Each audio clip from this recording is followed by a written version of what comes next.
Hello everyone, welcome to Inspiration IAS Daily News Analysis. Today we are going to discuss the important news articles of 21st May 2021 from Hindu, Indian Express, PIB and Assam Tribune. Please note that you can download this lecture PDF from our website www.inspirationias.org, as well as you can also download daily MCQ and Vishleshan from our website by clicking this link below. Alternatively, you can follow our social media page like Facebook, Instagram and Telegram channel for other study materials and notes.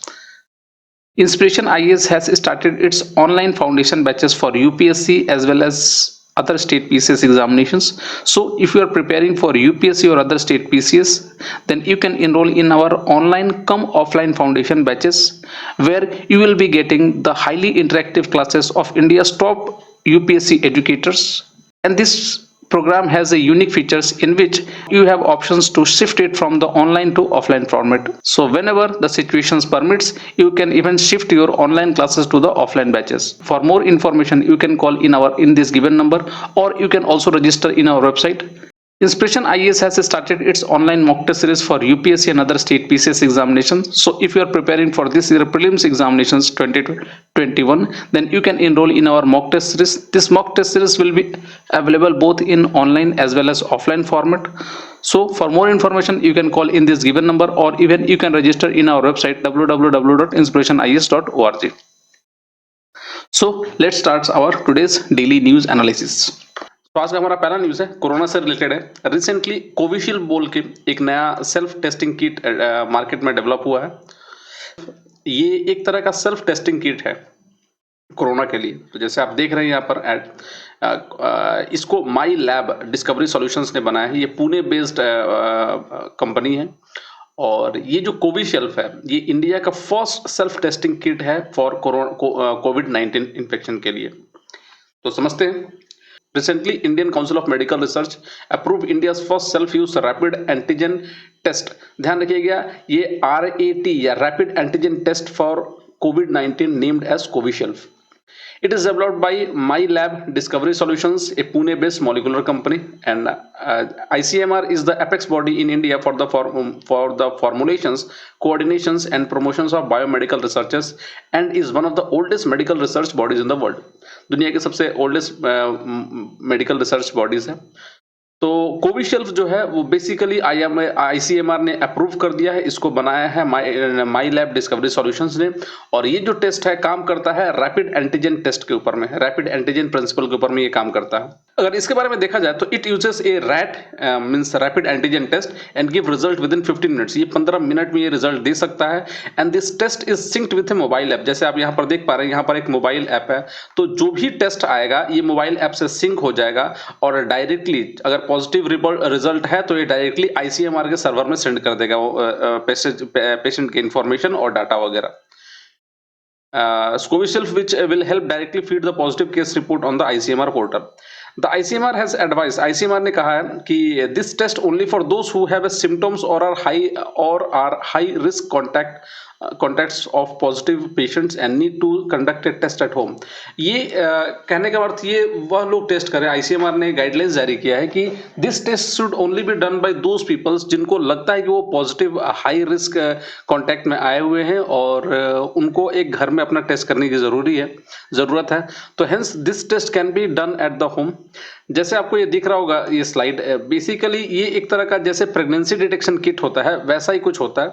यहाँ पर आप जो saliva वगैरह जो भी है यहाँ पर पुट करेंगे एंड दिस विल डिटेक्ट कि आपके कोविड है या नहीं है। तो T and C that will be the confirmed test. ICMR has advised this test only for those who have symptoms or are high risk contacts of positive patient and need to conduct a test at home. And this test is not advised for general screening. ये general screening के लिए नहीं है in public places of hawkers, show owners और commenters. ICMR ने अपने guidelines पे direct किया है कि ये जनरल टेस्ट के लिए नहीं है। जैसे कि नहीं तो कुछ होगा कि कुछ हॉकर्स वगैरह और शॉप ओनर या शो ओनर्स वगैरह ये टेस्ट को लेके खड़े रहे और वो they will start testing it. तो ICMR ने मना किया है कि ये इस तरह का टेस्ट नहीं किया जाएगा और ये सिर्फ घर के टेस्ट के लिए है। नेक्स्ट, अगर रैपिड एंटीजन टेस्ट के बारे में समझा जाए तो ये it is a test on swab nasal samples that detect antigen. ये ध्यान रखिएगा, ये एंटीजन को डिटेक्ट करता है, जो फॉरेन पार्टिकल्स या जो हार्मफुल जो वायरस है उसको डिटेक्ट करता है, that induce an immune response in the body that are found or within the SARS corona virus 2, and it is a point of care test performed outside the conventional laboratory setting and is used to quickly obtain a diagnostic result। तो इसका result भी बहुत फटाफट चला आता है with in 15 minutes, तो confirmation जल्दी मिल जाता है। लाइक आरटीपीसीआर, आपने सुना होगा आरटीपीसीआर टेस्ट भी, ये भी कोरोना के लिए टेस्ट किया जा सकता है। तो आरटीपीसीआर का फुल फॉर्म होता है reverse transcription polymerase chain reactions, and rat2 seeks to detect the rat2 seeks to detect the virus rather than the antibodies produced by the body। देखिए रैपिड एंटीजन टेस्ट होता है, ये भी एक ऐसा टेस्ट है जिसमें वायरस का ही प्रेजेंस को डिटेक्ट किया जाता है, और आरटीपीसीआर टेस्ट भी ऐसा ही टेस्ट है जो वायरस के प्रेजेंस को ही डिटेक्ट किया जाता है। दोनों में डिफरेंस ये होता है कि कभी कभी रैट टेस्ट नेगेटिव मतलब फेक फॉल्स भी हो सकता है, जबकि आरटीपीसीआर टेस्ट ऑलमोस्ट करेक्ट होता है। While the mechanism is different, the most important significant difference between the two is time। दोनों के में बीच में टाइम का डिफरेंस होता है, एक 15 मिनट और एक ऑलमोस्ट 2 से 5 घंटे लगते हैं। In an RT-PCR test, RNA ribonucleic acid is extracted from the swab. Basically जो हमारे बॉडी में जो राइबोन्यूक्लिक एसिड होती है, जो स्लाइवा वगैरह है स्वैब में, उसको कलेक्ट किया जाता है and it is then converted into DNA. इसको डीएनए में कन्वर्ट किया जाता है, विच इज देन एम्पलीफाइड। उसको फिर एम्पलीफाई करके डिटेक्ट किया जाता है कि ये वायरस का ही है या नहीं। RT-PCR test takes a minimum of 2 to 5 hours, whereas the maximum durations for interpreting a positive or negative test in RAT is 30 minutes। तो रैट में ऑलमोस्ट 30 मिनट्स में ही रिजल्ट डिक्लेयर हो जाता है। नेक्स्ट इसके कुछ बेनिफिट्स हैं ये सेल्फ डिटेक्शन किट के, जैसे कि ये कॉस्ट इफेक्टिव होगा, बहुत ही सस्ता होगा, और this swab collection in this case is fairly simple and quick and reduce overall testing expenditure and the stress of booking appointment in labs. तो वो उससे आदमी उसको उससे छुटकारा मिल सकता है। It is a cheaper than RTPCR and A rat in the laboratory. तो रैट जो अगर आप लेबोरेटरी में कराने जाते तो भी कॉस्टली पड़ता है, और आरटीपीसीआर से तो खैर बहुत ही सस्ता है ये। It will reduce risk of transmission. इससे ट्रांसमिशन भी रुकेगा, क्योंकि कभी कभी हम लोग जब टेस्ट कराने जाते हैं तो हो सकता है वहां से इन्फेक्शन फैल जाए, तो उसके चलते भी प्रॉब्लम खतरा होता है। तो उससे ये कुछ वैसा कुछ मसला नहीं होगा, आप घर पे ही कर सकते हो, तो इन्फेक्शन फैलने का भी खतरा नहीं होगा। दूसरा, a person testing himself at home rather than visiting a hospital or lab or calling a technician at home reduces the risk of transmission to others।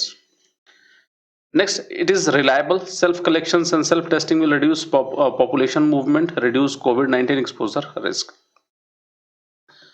ये बर्डन को रिड्यूस करेगा, जैसे कि self testing will reduce the burden on laboratories that are currently working 24 hours up to full capacity with manpower that is already saturated. तो आज हमारे जो lab वगैरह है उसमें लैब टेक्नीशियंस की बहुत कमी है, और वो अपने full man power full capacity पे काम कर रहे हैं, फिर भी वो काम नहीं दे पा रहे हैं, तो उनके ऊपर में काफी स्ट्रेस कम हो जाएगा। नेक्स्ट, मास सर्वेलेंस में किया जा सकता है। Cheap rapid test can help in accomplishing the aim of mass surveillance even if their sensitivity to capture accurate result are inferior to the other test. Though inferior है, but mass अगर large amount में अगर लोगों के बारे में test वगैरह करानी है तो ये सिंपल मेथड है, इससे आराम से किया जा सकता है। नेक्स्ट, इस सेल्फ टेस्टिंग किट्स के कुछ कंसर्न भी है, जैसे कि इसकी रिलायबिलिटी पर भरोसा नहीं किया जा सकता। मतलब कहने का अर्थ ये है कि the reliability of result remains a major concern. The likelihood of the sample not been collected correctly or the swab stick getting contaminated is high। अब देखिए घर में लोग कैसे टेस्ट करते हैं, कभी कभी हो सकता है कि वो स्वैब सही से कलेक्ट ना हुआ हो, या फिर हो सकता है कि जो स्वैब ही कॉन्टेमिनेट हो गया हो, तो वो भी दिक्कत हो सकती है। तो फेक पॉजिटिव और फेक नेगेटिव रिजल्ट भी आ सकता है। और अगर स्वैब सही से कलेक्ट नहीं हुआ तो अगर उसमें टेस्ट तो नेगेटिव आएगा, इससे ये भी होगा कि फॉल्स सेंस ऑफ सिक्योरिटी होगा। So rat comes with a high chance of false negativity, and if a COVID infection patient is asymptomatic and test negative, the test may give a false sense of security। तीसरा जो challenge ये है कि the challenge to response measures, shifting the responsibility of reporting test results from the health professionals and laboratories to the individuals. अब यहाँ पर क्या है कि जैसे आप लोगों ने सुना होगा कि कुछ लोग ऐसे भी थे जो अपने कोरोना के पॉजिटिव रिजल्ट को नेगेटिव कराने के लिए भी कुछ पैसे देते थे लैब में। तो आप सोचिए कि अगर कोई लैब में पैसे देके लोग नेगेटिव करवा रहे थे तो यहाँ तो कहाँ से देने वाले हैं। तो हो सकता है कि अंडर रिपोर्टिंग केसेस भी हो यहाँ पर, and it can make response measure such as contact tracing and quarantine of contact even more challenging. तो वो और दिक्कत हो सकती है। तो ये कुछ कंसर्न है सेल्फ टेस्टिंग किट का। वे फॉरवर्ड क्या होना चाहिए? देखिए, self test can be effective if the patient follows isolation norms. Self test effective हो सकता है, बट अगर पेशेंट बशर्ते थोड़े आइसोलेशन नॉर्म्स को फॉलो करें और करेक्ट डाटा फीड करें, वो सबसे जरूरी है। However, while a rat serve as a quick mass surveillance tool, over dependence on it for testing is not advisable. It can supplement, not form the bulk of testing. ये supplement कर सकता है, bulk नहीं create कर सकता। तो ये कुछ कंसर्न है सेल्फ टेस्टिंग किट के, but overall self testing kit काफी अच्छा है और ये काफी ज्यादा बर्डन लोड कम करेगा। चलिए अपने अगले न्यूज पे चलते हैं। हमारा अगला न्यूज है व्हाइट फंगस से रिलेटेड। रिसेंटली आपने सुना होगा कि कोरोना पेशेंट्स को अभी ब्लैक फंगस इन्फेक्शन हो रहा था, बट रिसेंटली आज का न्यूज ये है कि कुछ लोगों के अंदर में ऐसे पेशेंट जो कोरोना से रिकवर कर रहे हैं या कोरोना से इन्फेक्टेड है, those people are suffering with white fungus. तो ये क्या नई चीज है? देखिए, ये व्हाइट फंगस नई चीज नहीं है, it is already present in our environment और बेसिकली इसको कैंडिडियासिस बोला जाता है। माउथ के इन्फेक्शंस होते हैं, वेजाइना या बाकी रीजन में इसके इन्फेक्शंस होते हैं। तो ये नया नहीं है, ऑब्वियस सी बात है, ये पुराना ही है, बट ये इन्फेक्शंस हो रहा है अभी ऐसे कोरोना पेशेंट्स को जो ठीक हो चुके हैं या जो सफर कर रहे हैं। तो आप थोड़ा समझिए इस इस मोड को। बेसिकली ये सारे अलग अलग इन्फेक्शंस क्यों हो रहे हैं? देखिए, हमारी जो बॉडी है उसका एक सिंपल मैकेनिज्म्स है। हमारी बॉडी की अपनी इम्यून सिस्टम है, वो इम्यून सिस्टम लगातार 24 घंटे काम करते रहती है और अलग अलग इन्फेक्शंस, अलग अलग वायरस, अलग अलग फंगस और अलग अलग बाकी बैक्टीरिया से बचाती है हमें। बट इस कोरोना के टाइम में हो क्या रहा है कि हमारी बॉडी में means our body is subjected to high dose of steroids and various other anti immune medications, जिसके चलते हमारी इम्यून सिस्टम पहले से ही कॉम्प्रोमाइज्ड है। तो आप कुछ वैसा समझ लो कि इम्यून सिस्टम अगर कॉम्प्रोमाइज होगी तो ऑब्वियस सी बात है अलग अलग इन्फेक्शंस इंसानों को होगा, और इसी चीज को ये व्हाइट फंगस, ब्लैक फंगस, हो सकता है कल को कोई अदर डिजीज निकल जाए। तो an number of disease can cause to human beings अगर ये हमारी इम्यून सिस्टम अगर कॉम्प्रोमाइज स्टेट में आता है। तो हमारे जो पेशेंट्स है, जो कोरोना पेशेंट्स हैं, जिनको स्टेरॉयड हेवी स्टेरॉयड दिया जाता है, this steroid use to weaken our immune system, जिसके चलते ये इशू हो सकता है बहुत सारे इन्फेक्शंस का। तो व्हाइट फंगस भी उसी में से है। इसके बारे में थोड़ा समझा जाए तो as the central government ask state to notify black fungus or mucormycosis as an epidemic, an infection called white fungus or candidiasis जो हमने कहा ये माउथ इन्फेक्शन करता है। Candidiasis has also been found to affect some peoples, कुछ लोगों में ये कैंडिडियासिस भी हुआ है। COVID-19 patients are more prone to white fungus as it infects the lungs and similar symptoms are created like that of the coronavirus। तो ये lungs को भी इन्फेक्ट कर सकता है कैंडिडियासिस और कोरोना जैसा ही सिम्टम्स आपको लगेगा। Black fungus is a serious but rare fungal infection caused by a group of molds called mucormycosis which is abundant in the environment। तो ये ब्लैक फंगस से रिलेटेड है। आगे अगर इसके बारे में समझा जाए कैंडिडियासिस, तो कैंडिडियासिस बेसिकली यीस्ट के फैमिली से आती है, फंगस ही है, यीस्ट के टाइप है ये। वही यीस्ट जो ब्रेड वगैरह बनाने में काम आता है। तो white fungus or candidiasis is a fungal infection caused by yeast, A type of fungus called Candida. और कैंडिडा आमतौर पे नॉर्मली हमारे स्किन पे रहते हैं ये लोग। तो candida normally lives on the skin and inside the body in places such as the mouth, throat, gut and vagina without causing any problem. हालांकि वो कोई प्रॉब्लम नहीं क्रिएट करते, बट हाँ अगर अनकंट्रोल इनका स्प्रेड बढ़ जाए then they can cause problem. Candida can cause infection if it grows out of control और if it enters deep into the body, for example the blood stream or internal organ like the kidney, heart और brain। तो अगर वहां पहुंच गया तो दिक्कत कर सकता है। The most common species that causes infections is Candida albicans। तो ये Candida albicans बहुत कॉमन है, आम लोगों में होता है। Causes this infection can be cause due to low immunity, जैसे हमने कहा लो इम्यूनिटी के चलते ये सारे इन्फेक्शंस हो रहे हैं, और if people come in contact with things that contains this type of moulds like water, या फिर सैनिटेशन के चलते भी दिक्कत हो सकती है। तो अगर मोल्ड्स अगर पानी वगैरह में मिल रहे हैं तो उसके चलते भी हो सकता है।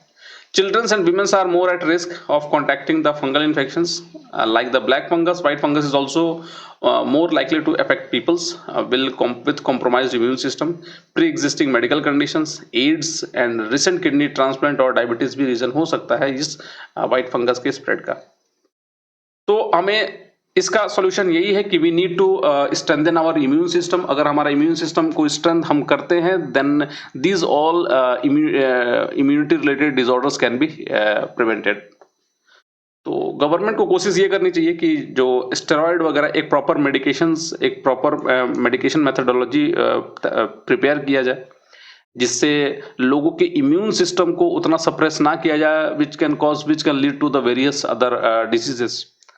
और स्टेरॉइड वगैरह उसी केस में दिया जाए जब पेशेंट का सिचुएशन लाइफ थ्रेटनिंग हो, अदरवाइज नॉर्मल केसेस में स्टेरॉइड का यूज मोस्टली प्रिवेंट करना चाहिए। होप आपको ये समझ में आया सारा कंसेप्ट। नेक्स्ट, अगर सिम्टम्स के बारे में बोला जाए, ये कैनेडा का, तो people experience symptoms similar to covid if it reaches the lungs. अगर लंग्स में पहुंच गया, चेस्ट इन्फेक्शन हो गया, तो कोविड जैसा ही सिचुएशन है, आप सिम्टम्स आपको दिखेगा despite testing negative for the virus. With fungus affects the lungs as well as other parts of the body, including the nails, skin, stomach, kidney, brain, private parts and mouth. तो हर जगह हो सकता है white fungus। And diagnosis और treatment obvious ही बात है, CT scan या x ray करके हम रिवील कर सकते हैं conditions. And patient with the white fungus are currently been treated with known anti fungal medication. ये पूरी तरह से ट्रीटेबल है, ऐसा कुछ नहीं है कि इसका ट्रीटमेंट नहीं हो सकता, बट हाँ बशर्ते मालूम होना चाहिए। Through antifungal medications can be used. Preventions, special caution is required of molds in water that can lead to infections, and proper sanitation is very important. तो proper sanitation रखना पड़ेगा और देखभाल के खाना खाना चाहिए। अगर कहीं मोल्ड्स वगैरह मिले तो उसको प्रिवेंट करें, तो वो जरूरी है।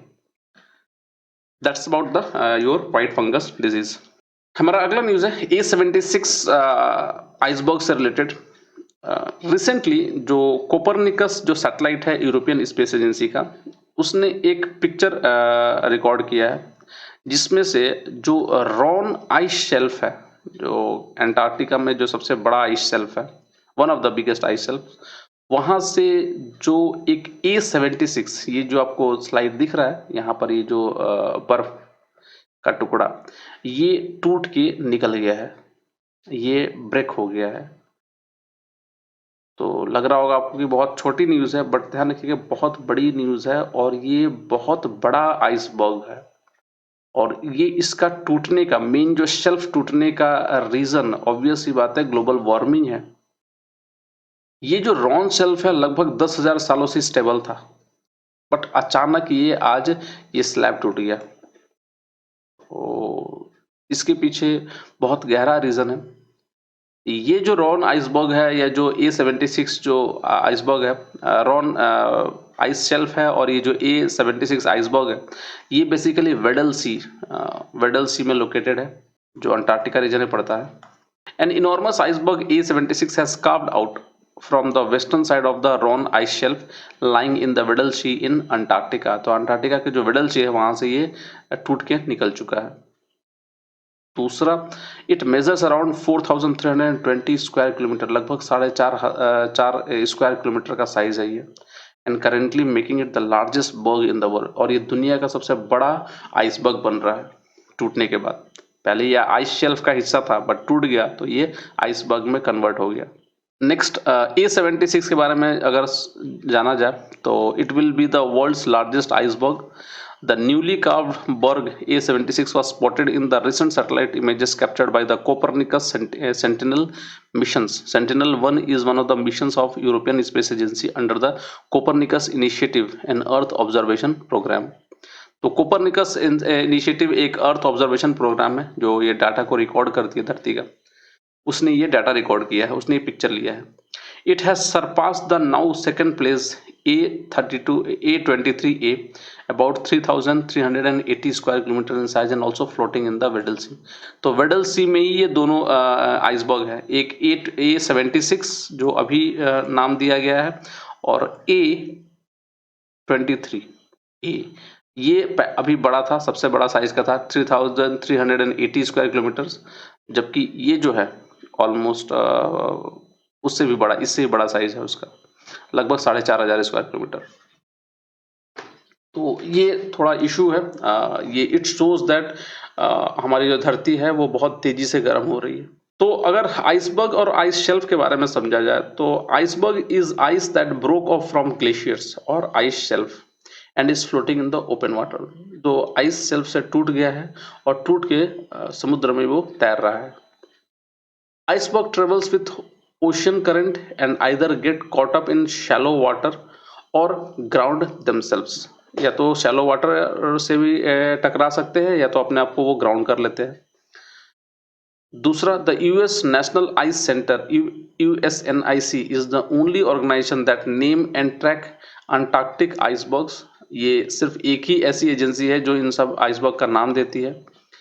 And icebergs are named according to the Antarctic quadrants in which they are spotted। तो ऑब्वियस बात है, जो आप लोग A76 जो नाम है अंटार्कटिक क्वाड्रेंट का 76 नंबर है। दूसरी तरफ आइस शेल्फ के बारे में अगर समझा जाए तो ice shelf is a floating extension of land ice. ये आपको दिख रहा होगा, this one is ice shelf. कितना बड़ा है ये, पूरा रीजन भरा पड़ा है। तो it is a floating extension of ice land of land ice. The Antarctic continent is surrounded by ice shelf. The Ron ice shelf on the flank of Antarctic peninsula is one of the largest of several enormous floating sheets of ice that connect to the continent's landmass and extend out into the surrounding seas। तो ये लगभग ये ice shell और iceberg में ये differences होता है। Iceberg floating करते रहते हैं जबकि आइस शेल्फ ऑलमोस्ट स्टेबल रहते हैं। तो रॉन आइस शेल्फ जो था वेडल सी में, वो ऑलमोस्ट 10,000 सालों से स्टेबल था, बट रिसेंटली वो टूट के निकल गया है। तो वेडल सी आप देख पा रहे हैं यहाँ पर, this one is the Weddell सी, और ये अंटार्कटिका का रीजन है और यहीं से वो टूट के निकला हुआ। So that's all for today. आज के लिए इतना ही। कल हम फिर मिलते हैं DNA के अलग सेगमेंट में। तब तक के लिए शुक्रिया।